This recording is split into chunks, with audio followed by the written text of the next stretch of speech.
అవార్డులు అనౌన్స్ చేసిన వెంటనే ఒక ప్రభుత్వం స్పందించి వారికి ఈ రకంగా సన్మానం చేయాలి అనే భావం రావడం అనేది బహుశా ఎప్పుడు జరగలేదు. ఇదే మొట్టమొదటిసారి జరిగింది. దానికి ప్రధానమైన కారణం యువకులు, డైనమిక్ లీడర్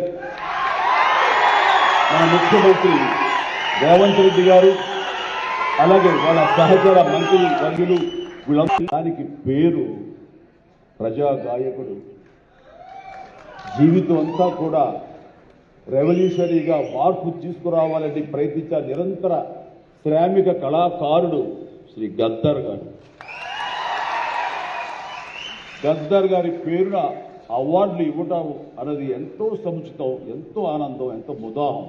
అలాంటి నిర్ణయం తీసుకున్నటువంటి మా ముఖ్యమంత్రి రేవంత్ రెడ్డి గారికి, వారి సహచర్యులకి నేను మనస్ఫూర్తిగా నా హృదయ